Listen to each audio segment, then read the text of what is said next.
यानंतर दादरच्या थेट शिवाजी पार्कमध्ये जातोय। त्या ठिकाणी जल्लोष साजरा केला जातोय। त्या जल्लोषाची दृश्य आपण पाहूया।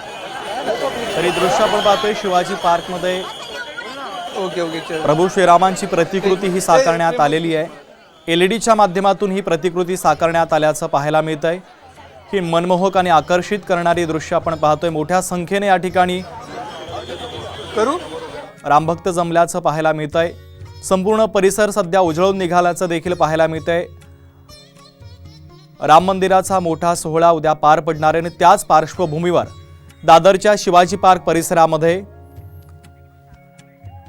ही प्रतिकृती आता साकारण्यात आलेली आहे। तर एलईडीच्या माध्यमातून प्रभू रामांचं हे दृश्य देखील आपण पाहतोय। राम मंदिराची प्रतिकृती देखील यामध्ये पाहायला मिळते।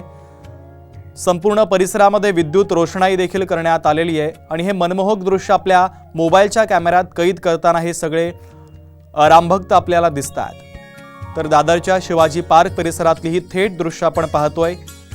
संपूर्ण परिसर हा विद्युत रोषणाईनं उजळून निघाल्याचं चित्र सध्या दादरच्या शिवाजी पार्क परिसरामध्ये पाहायला मिळतंय। मोठ्या प्रमाणात देशभरात जल्लोषात साजरा करतात।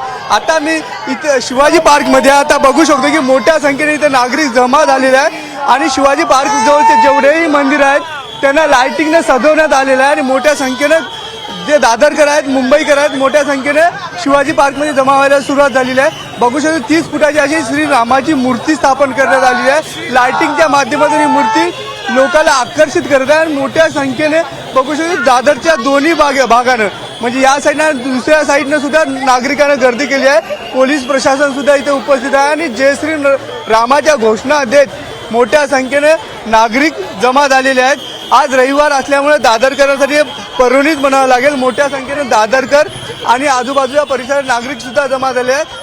पूर्ण सहकुटुंब लहान मुलासहित मोठ्या संख्येने दादरकर आज शिवाजी पार्कमध्ये इथे दाखल झालेले आहेत। कॅमेरा पर्सन दीपक सोबत मी आवेश तांदळे, साम टीव्ही मुंबई।